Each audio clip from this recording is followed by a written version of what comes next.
Live television leaves no room to hide. No retakes. No rewrites.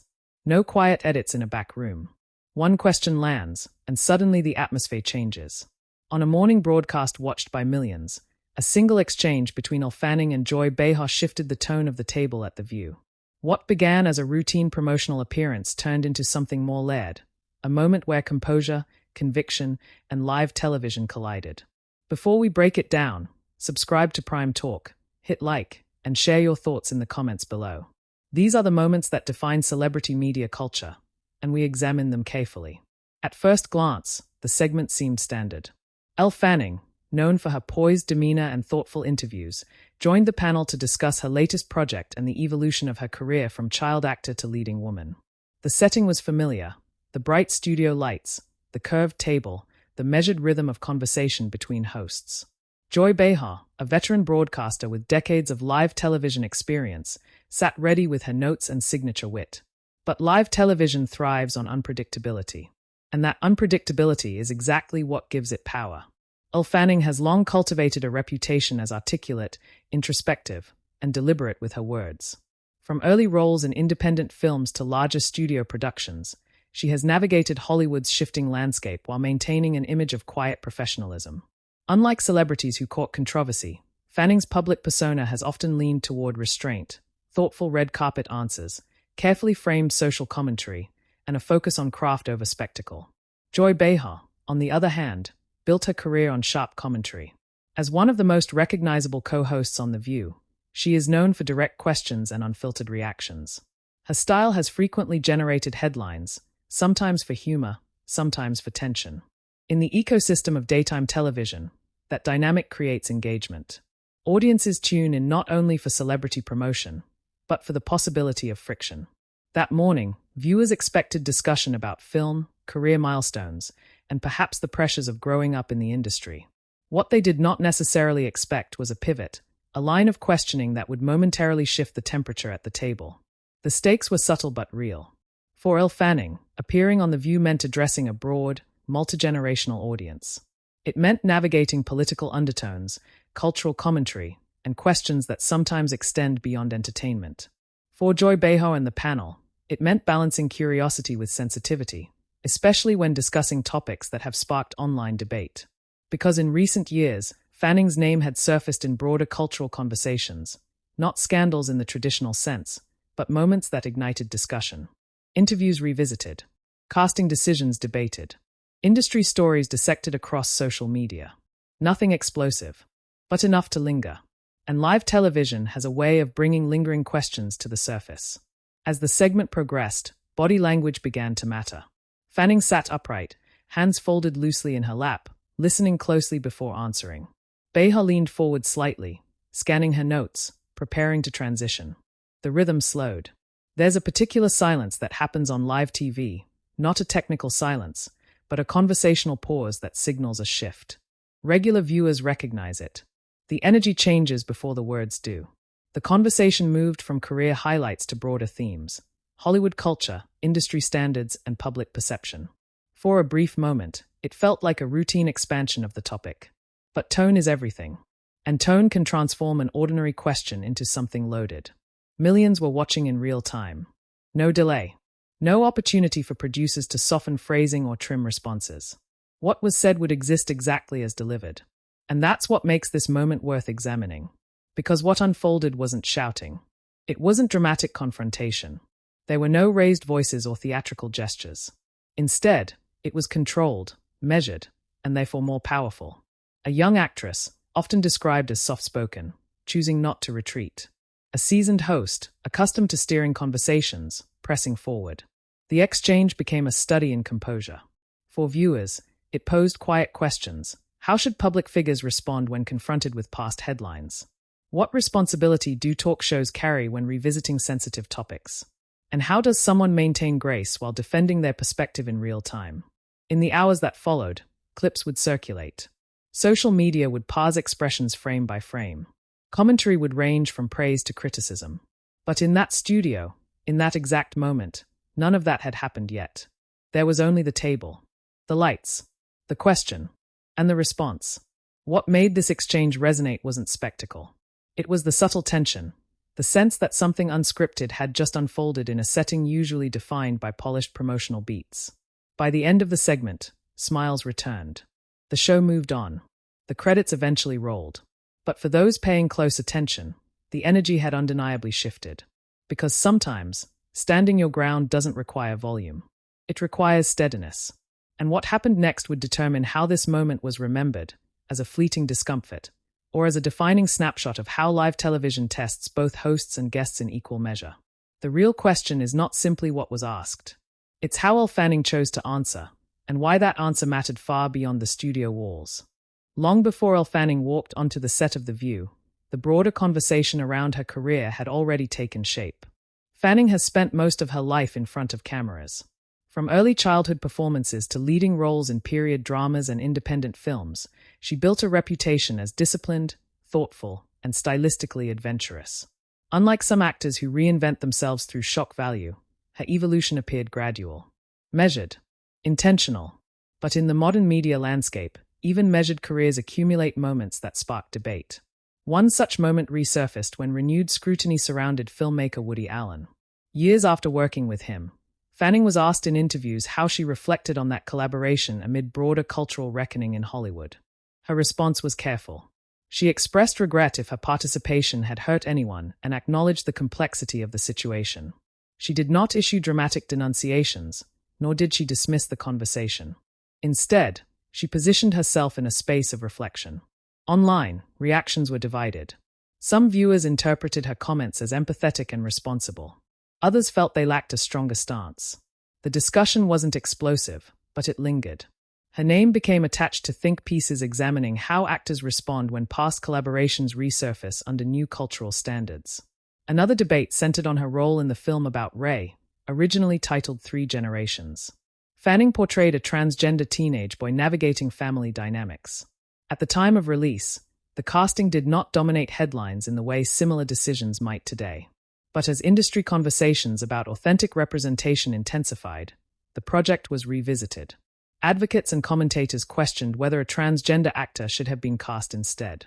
The criticism was less about Fanning's performance and more about systemic patterns in Hollywood casting. She spoke respectfully about the importance of the story and her commitment to portraying the character with care.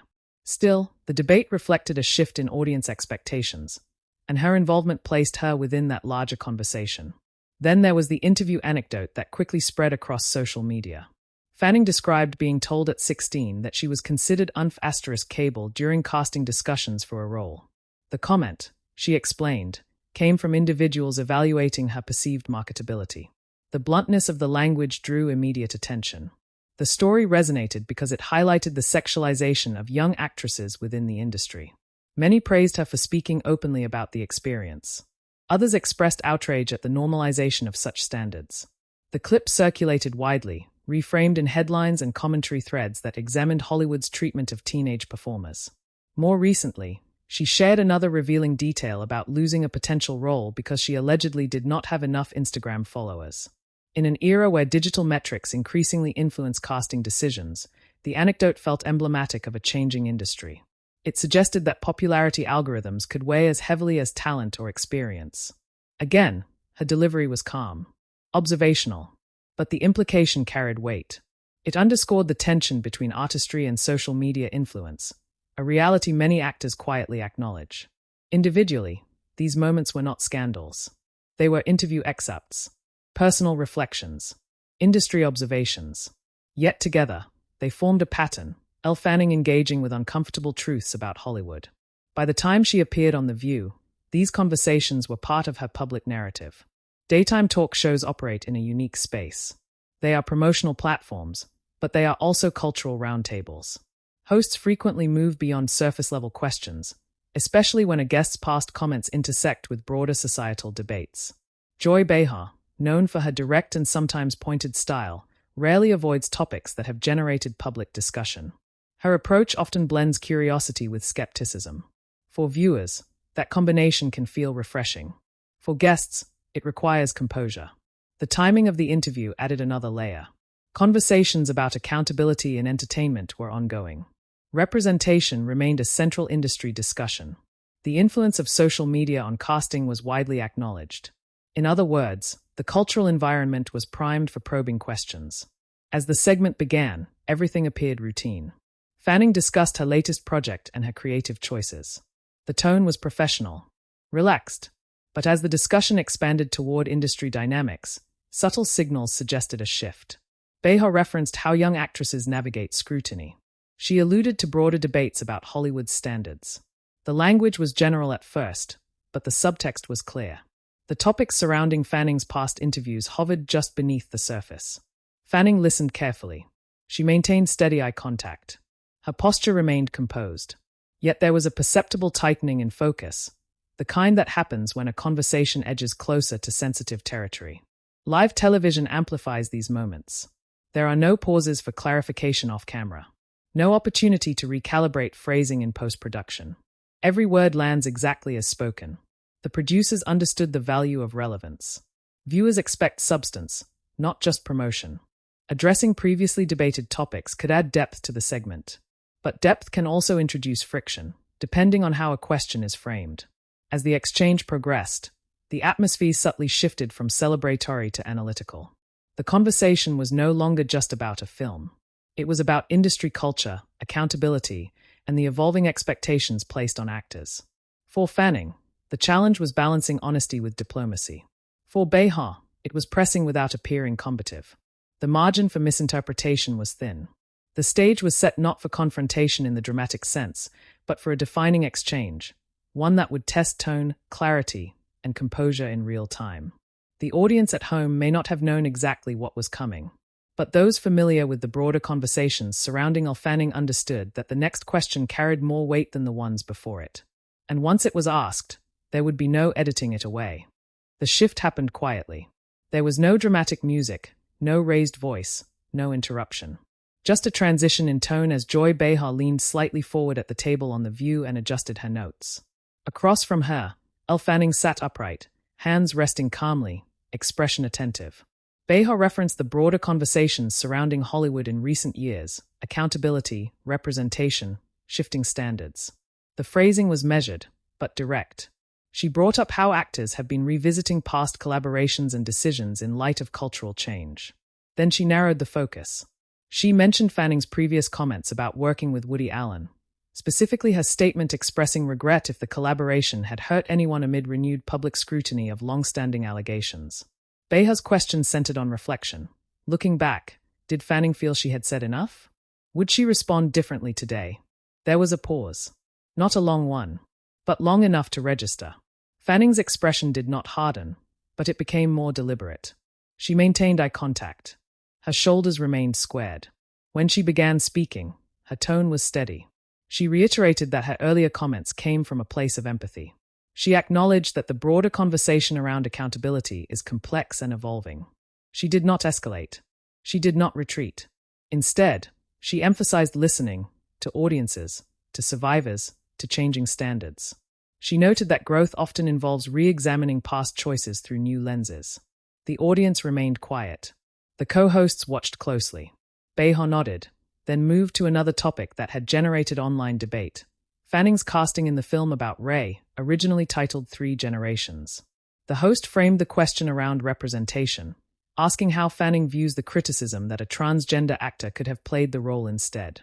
Again, there was a fractional pause. Fanning responded by explaining the context at the time the film was made.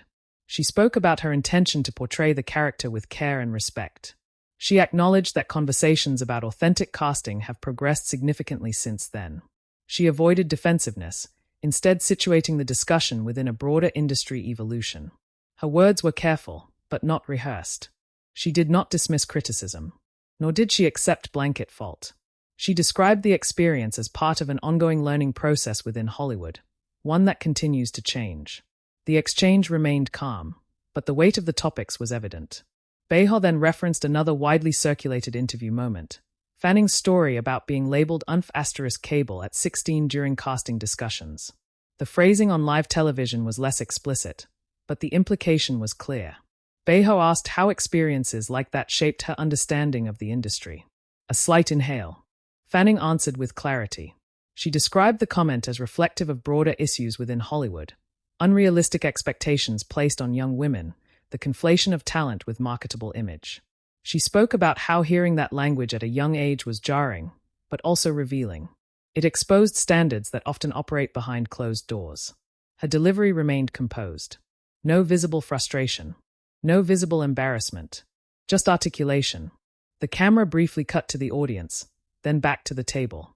Behar followed with one more reference, Fanning's anecdote about allegedly losing a significant role because she did not have enough Instagram followers.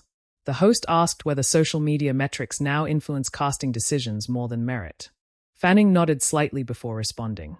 She explained that while she could not speak to every decision, it is increasingly clear that digital presence factors into industry calculations. She described it as part of the business side of entertainment, not always aligned with artistic priorities. There was no confrontation in volume, but there was firmness. Throughout the exchange, Fanning did not deflect. She did not redirect the conversation back to promotion. Instead, she answered each question directly, maintaining composure while acknowledging nuance. The pacing of the segment slowed. Each response carried space around it. Silence lingered for half seconds longer than usual in daytime television. Importantly, nothing was edited. It was live. The questions landed exactly as asked. The responses unfolded exactly as spoken. For viewers, the moment was less about conflict and more about posture, how a public figure handles layered scrutiny without visible agitation. Fanning's body language remained consistent, upright, engaged, occasionally nodding as Behar spoke. Her facial expressions conveyed attentiveness rather than irritation. Behar, for her part, did not interrupt. She listened, occasionally interjecting with brief clarifications. The tone stayed analytical rather than adversarial. Yet the tension was unmistakable. Because these were not hypothetical topics. They were real debates that had circulated online. By bringing them to the table, the show transformed digital discourse into live dialogue. As the conversation reached its natural conclusion, the energy subtly shifted again. Another co-host transitioned the discussion back toward Fanning's current project. Smiles returned, though more subdued than earlier in the segment. The audience applauded lightly. But the defining portion of the interview had already occurred. In under 10 minutes, multiple controversial talking points had been addressed on air: Woody Allen reflections, transgender representation in About Ray, industry sexism revealed through a casting comment, and the influence of Instagram metrics on career opportunities. Fanning had not raised her voice. She had not evaded. She had not dramatized. She had simply answered. And in doing so, she stood her ground, not through confrontation, but through steadiness. The cameras continued rolling. The segment wrapped. But the exchange lingered, a snapshot of how live television can compress years of online debate into a few unedited minutes, and how a guest's composure can become the most powerful statement of all. When the segment ended, the applause was polite but measured. There was no explosive reaction in the studio. No audible gasp. But the atmosphere had undeniably shifted from light morning promotion to something more reflective. The cameras cut to commercial, and for viewers at home, the moment immediately began its second life, online. Clips surfaced within minutes. Short excerpts of Elle Fanning answering questions about Woody Allen. Snippets of her addressing representation concerns tied to About Ray. The portion where she discussed being labeled *cable as a teenager. The anecdote about losing a role due to Instagram follow accounts. Each clip circulated independently, sometimes stripped of surrounding context, sometimes presented in full. Social media reactions divided along familiar lines. Some viewers praised Fanning's composure. They described her responses as thoughtful and balanced. Others questioned whether her answers were sufficiently decisive, particularly regarding past collaborations. The debate mirrored earlier online discussions, but now it had the added weight of live television footage, facial expressions, tone, pauses. In the studio, the immediate aftermath appeared professional. Joy Behar maintained her characteristic calm. As the show returned from break, the panel transitioned smoothly to the next topic. There was no visible tension between host and guest. No public attempt to clarify or retract. The exchange remained intact, exactly as delivered. That continuity mattered. Because on live television, how a host handles a sensitive exchange can shape public perception as much as the content itself. Behar did not escalate. She did not soften the questions retroactively. She allowed Fanning's answers to stand without overt commentary. The segment moved forward. For Fanning, the moment reinforced an image she has cultivated for years, measured, articulate, steady under pressure. She did not appear flustered. She did not pivot defensively. Instead, she leaned into the questions with calm acknowledgement. That steadiness became the defining visual. Entertainment outlets summarized the exchange with varying emphasis. Some headlines framed it as Fanning standing her ground. Others described it as a candid discussion of industry change. Very few characterized it as a confrontation in the dramatic sense. The footage did not support that narrative. What it showed was dialogue, firm but controlled. Still, the cultural significance extended beyond tone. The interview captured something specific about the current media environment, the collapse of distance between past and present. Years-old comments, casting decisions, and anecdotes can resurface instantly. A daytime talk show becomes a venue for addressing layered history in real time. For celebrities, this dynamic requires adaptability. The traditional promotional circuit once allowed for tightly controlled messaging. Today, audiences expect acknowledgement of broader contexts, social issues, accountability, industry evolution. Avoiding those topics can appear evasive. Engaging them invites scrutiny. Fanning chose engagement. Long-term, the exchange did not dramatically alter her career trajectory. There were no professional consequences, no public fallout that reshaped her standing in Hollywood. But it did reinforce her public identity as someone willing to discuss uncomfortable realities without theatrical reaction. It also highlighted the role of daytime talk shows as cultural intermediaries. The View has long operated at the intersection of entertainment and social commentary. When a guest with a laid public narrative appears, the expectation of depth is implicit. That morning, the show fulfilled that expectation without abandoning its format. For viewers, the moment served as a reminder that confrontation does not always look explosive. Sometimes it looks like composure in the face of direct questioning. Sometimes it's about refusing to let tone shift you off balance. The exchange also reflected broader industry changes. Discussions about authentic representation continue to shape casting decisions. Social media metrics remain part of business calculations. Conversations about accountability are ongoing. Fanning's responses placed her within those evolving dialogues rather than outside them. In the weeks that followed, the clip gradually receded from trending feeds. New headlines replaced it. New interviews captured attention. That is the rhythm of entertainment media, constant turnover. But moments like this linger in subtler ways. They become reference points, evidence of how a public figure handles pressure. Examples cited when discussing professionalism on live television. Snapshots of cultural conversation compressed into minutes. Years from now, the exchange may not be remembered as a scandal. It may not even rank among the most dramatic talk show moments. But it stands as a case study in modern celebrity media, where even measured discussions carry weight and where steadiness can speak louder than spectacle. Live television remains unpredictable. That unpredictability is what gives it authenticity. When questions arise without the safety net of editing, both host and guest reveal something genuine, not necessarily vulnerability, but instinct. On that morning, instinct favored composure. Elle Fanning did not dominate the conversation. She did not retreat from it either. She occupied it, calmly, directly, without raising her voice. And that, in the current media climate, is its own form of standing ground. If you appreciate deep dives into the moments that define live television and celebrity culture, subscribe to Prime Talk, like this video, share it with others, and let us know in the comments how you viewed this exchange. These conversations matter, not because they are dramatic, but because they reveal how public dialogue continues to evolve in real time.